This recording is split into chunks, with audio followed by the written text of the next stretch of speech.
You've been told that porn is normal, harmless even. But what if I told you that it hits the same brain circuits as cocaine, and you're chasing the chemical high just like a drug every single day? On a recent episode of This Past Weekend with Theo, neuroscientist Andrew Huberman told some shocking revelations about porn and masturbation. Just look at how your brain responds to different activities. Food, 150% dopamine spike.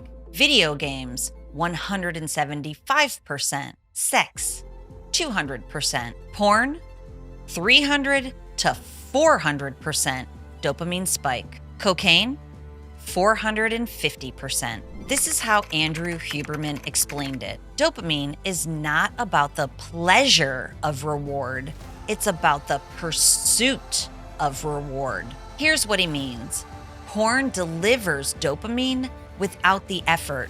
That's the problem. In the real world, your brain releases dopamine when you pursue something meaningful. When there's effort, risk, anticipation, the reward is tied to the actual achievement or connection. But porn short circuits that process. You scroll, you click, you stimulate, you climax. All of the dopamine, none of the effort. Over time, your brain gets conditioned to expect that high without having to work for it. All reward, zero work. It starts rejecting anything that requires patience, presence, emotional investment. What does that look like? You lose interest in real intimacy. Your motivation crashes. Focus gets harder. You feel numb, anxious, easily distracted. These are not character flaws. They're symptoms of a hijacked nervous system, a brain that's been trained to chase dopamine at the cheapest possible cost. And until you stop rewarding that pattern, your brain will not recover. Here's the key point from neuroscience. Porn doesn't just feel good. It actually activates the same dopamine reward circuitry as cocaine and amphetamines. These dopamine spikes are so extreme that your brain cannot keep up. So what does it do?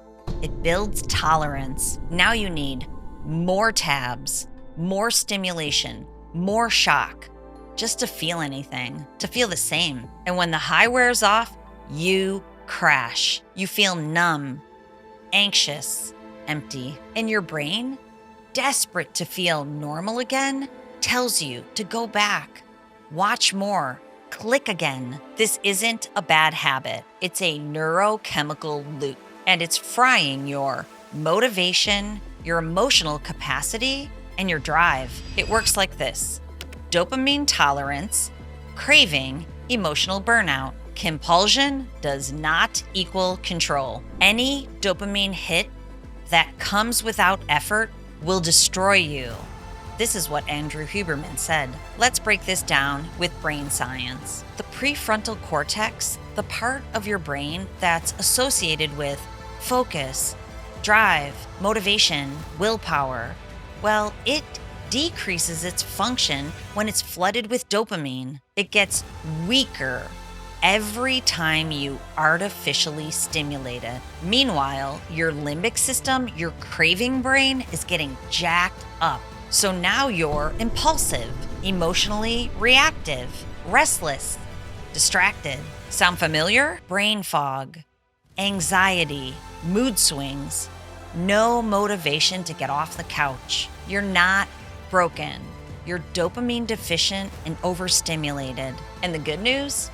It's reversible. Once you start to cut out those false rewards and you build real, effort-based habits, your brain will heal. You can't fight synthetic dopamine with self-control alone. You have to remove the hijacker, and you have to replace it with natural, earned reward signals. These signals actually heal your brain. This is the Detox. No gray area, no budging on this. No negotiating. Eliminate porn, edging, fantasizing, all erotic media, and of course, just browsing, whether that be Reddit, TikTok, thirst traps, etc. If it's triggering dopamine without connection and real effort, it's gotta go, my friend. Okay, what to do instead? Each of these habits stimulates dopamine and other neurochemicals in a healthy way through challenge, through engagement. It includes serotonin, oxytocin, endorphins. This is getting busy in real life, not escapism. First, morning sunlight for 10 to 15 minutes. It anchors your circadian rhythms naturally. It boosts dopamine. It reduces depression and stabilizes energy. Get outside before you get online. Hold exposure, 1 to 2 minutes. It triggers dopamine that's longer lasting for hours after. Jump in the shower and turn it to cold. Make sure it hits your face. In this way, you earn your dopamine instead of stealing it. Resistance training.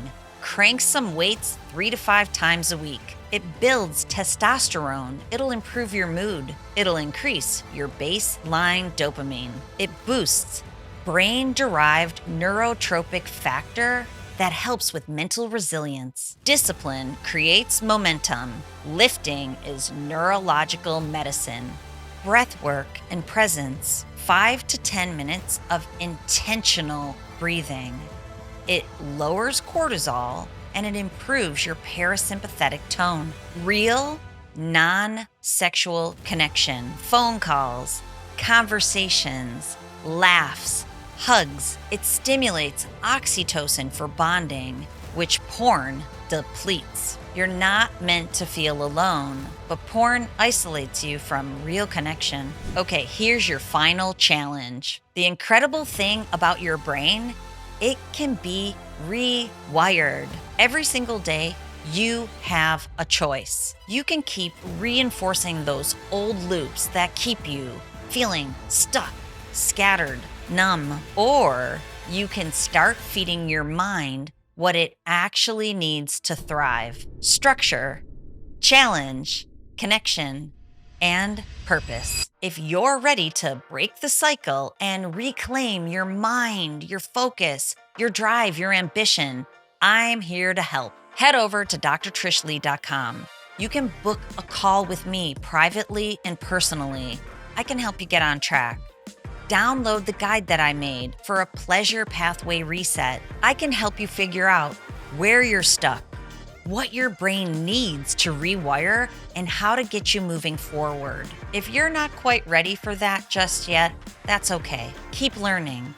Keep growing. Watch the video coming on the screen now. It's about porn-induced erectile dysfunction and what you can do about it starting today. You don't have to keep living in the loop.